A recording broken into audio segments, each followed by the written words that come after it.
안녕하세요, 여러분. 안녕하세요. 안녕하세요.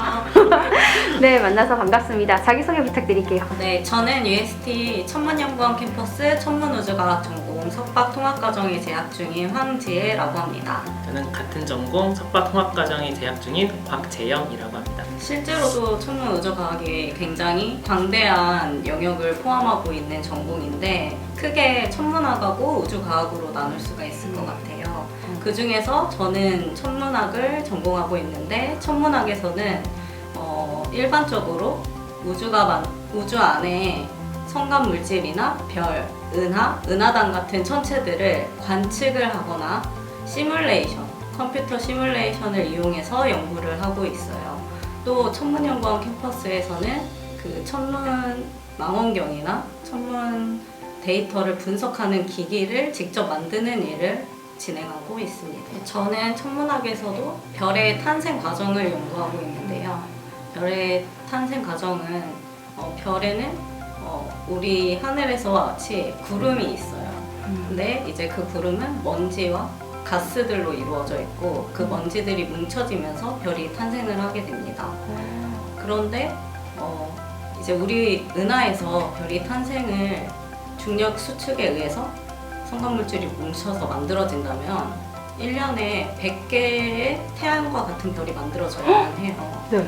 하지만 실제로는 단 한 개밖에 만들어지지 않아요. 왜? 그렇다는 말은 이제 중력적 수축을 방해하는 힘이 필요하다는 것을 예측을 할 수가 있죠. 그래서 저는 그 힘이 자기장일 것이다 라는 것에 초점을 맞춰서 연구를 하고 있습니다.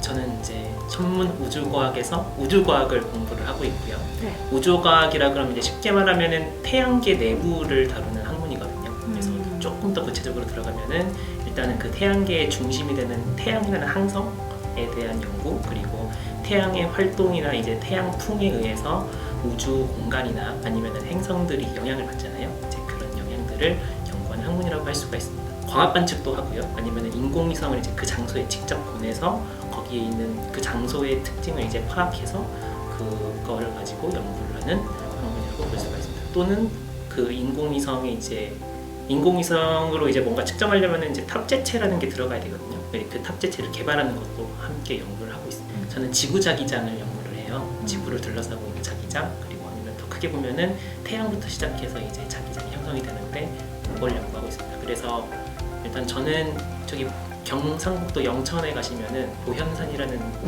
산이 있는데 네. 그 산에 이제 천문대가 한국천문연구원에서 운영을 하고 있어요. 보현산 천문대라고. 거기 이제 지상 자력계를 우리가 가지고 있는데 그걸 제가 관리를 하고 있고요. 오. 그리고 또 이제 우리 항공기 승무원분들 이렇게 근무 중에 이제 높은 고도에서 근무를 하시다 보니까 방사선에 이제 피폭이 돼요. 그래서 그 방사 선량을 우리가 이제 측정을 하고 그걸 예측하는 모델을 개발하는 연구도 같이 진행을 하고 있습니다. 저는 이제 아까 말했다시피 별 탄생 영역을 관측을 해야 하는데 그 영역은 별처럼 빛을 내지만 가시광선을 내지 않아요. 그래서 우리의 눈으로 보면은 까만 구름으로밖에 보이지 않기 때문에 전파 망원경을 이용을 해야 돼요. 그래서 전파 망원경은 일반적으로 생각하는 광학 렌즈를 이용한 망원경이 아니다 보니까 레이더처럼 생겼고 크기도 10m 이상이 되는 굉장히 큰 망원경을 사용을 해야 합니다. 네, 이제 천문연구원 같은 경우는 우리가 직접 운영하는 전파 망원경이 대덕 전파 천문대가 있고 두 번째는 이제 KBN이라고 세 대의 망원경을 동시에 움직여서 관측을 하는 망원경이 있어요. 그래서 그거를 사용하기도 하고 또 이제 하와이의 마우나케아 산에 가면은 고도 4,000m 이상의 망원경이 굉장히 많이 있어요. 거기에 다양한 천체 망원경들이 밀집되어 있는데 이제 동아시아권 나라들이 투자를 해서 같이 운영하고 있는 JCMT라는 망원경이 있습니다. 제임스 클라크 맥스웰 텔레스코프. 그래서 그 망원경이 제가 주로 사용하는 망원경이고 우와. 실제로 거기에 관측을 가기도 합니다. 하와이에 가서 관측을 하기도 하고. 하와이에 가서 별 보는 거예요? 네, 우와. 관측을 하고 있습니다. 와.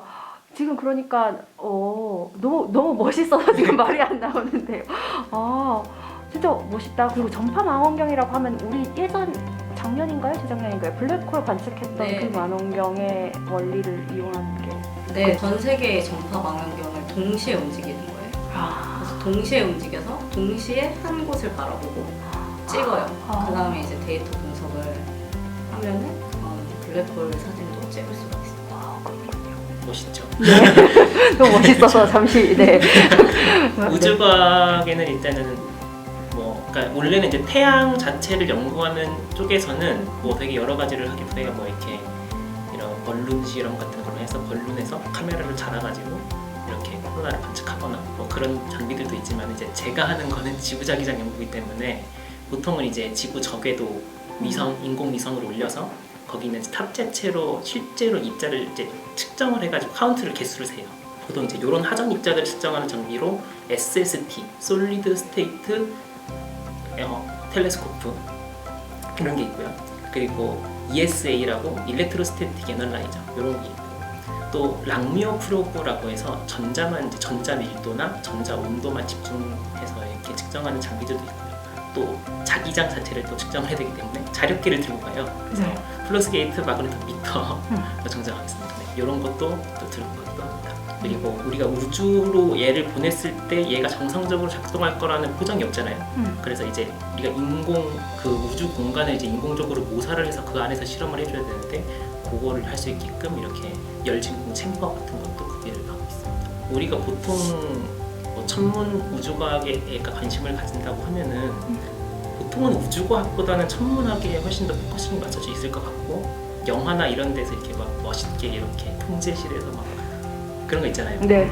그런 것들은 근데 전부 다 한 번씩 경험을 해볼 수 있는 것 같아요. 만약에 천문학으로 진학을 한다면. 그리고 또 이게 천문연구원 내부에 이렇게 동아리나 친목 활동이 되게 잘 돼 있어요. 그래서 그렇다고 네, 들었습니다. 그래서 뭐 UST 학생들끼리 이렇게 모여서 매주 세미나를 진행하는 UST 저널 클럽이라는 이제 클럽이 있는데 네, 그런 것도 활성화가 돼 있어서 꼭 내 분야가 아니어도 여러 분야의 지식을 매주 접할 수 있는 기회도 마련이 되어 있고요. 실제로는 이제 천문학 하면은 별을 보고 낭만적이라고 생각하고 시작하는 분들이 많다 보니까 사실은 천문학을 전공하지 않은 다양한 분야의 학생들이 실제로 공부를 하고 있어요. 실제로 뭐 피아노를 전공했던 사람도 있고. 진짜요? 네. 그래서 그분은 졸업을 하셨나요? 그분은 아직 졸업은 안 했지만 근데 아직? 이제 네. 대학원에 들어와서 이렇게 시작하는 분들도 꽤 있습니다. 와. 하지만 천문연구원 캠퍼스는 장점이라고 할 수 있는 부분은 우리가 직접 관측하는 기기를 뭐 만져보고 개발하고 연구에 활발하게 참여할 수 있지만 사전 지식을 얻기에는 부족한 부분이 있어요. 천문연구원 캠퍼스는. 어쨌든 천문학이나 물리를 전공하는 게 공부하는 데는 가장 큰 도움이 돼요. 천문학 전공 같은 경우는 주로는 연구원이 되는 것 같아요. 그래서 졸업을 하게 되면은 보통 포닥을 해야 합니다. 포스트 닥터라고 해서 이제 계약직 연구원을 해야 하는데 보통은 2번을 해요. 3년씩 계약 2번. 근데 이제 천문연구원에 들어오고 싶다. 전공을 끝내고 그렇다면은 이제 해외 포닥을 가야만 합니다. 거의 필수적으로 가야 한다고 생각을 하시면 될 것 같고 그렇지 않고 이제 다른 쪽으로 가고 싶다고 하면은 선배님들 중에서 진로를 보면 이제 과학관, 어린이 천문대라든지 뭐 과학관의 천문대장이나 과학관을 운영하는 그쪽으로 가시는 분들도 있고 이제 저희가 천문학 데이터는 워낙 방대한 크기의 데이터를 사용을 하다 보니까 요즘 또 빅데이터가 뜨고 있기 때문에 컴퓨터 쪽으로 취업을 하는 경우도 많이 있습니다. 저희가 망원경을 보는 일보다 컴퓨터 앞에 앉아서 코딩을 하는 일이 더 많기 때문에 놀라운 사실이죠. 네. 1년에 2번 정도 별을 보고 나머지는 컴퓨터 화면을 본다고 생각을 하면 아주 갑자기 현실로 와닿는데요. 맞습니다. 그렇군요. 우주과학 전공 같은 경우에도 일단은 이제 크게 보면은 바로 여기 옆에 선배님께서 말씀해 주신 거랑 다르지는 않아요.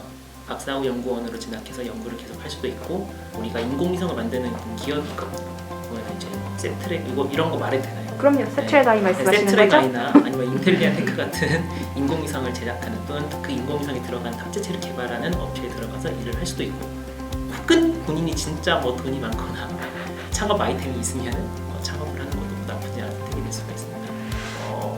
우리도 그 우주과학 전공도 여기랑 비슷하게 여기 아까 1년에 2번 그 관측 나가고 나머지 전부 다 데이터 분석한다고 했잖아요.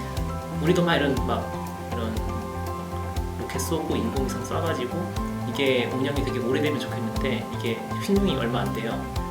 또 이게 수명이 오래 가려면은 되게 비싼 거를 써야 되는데 그렇게는 자금에 딸리기 때문에 그렇기 때문에 이제 수명이 되게 짧은 것들로 이제 구성을 해가지고 탑재체를 가서 데이터를 막 짧으면 진짜 일주일밖에 운영을 안 해요.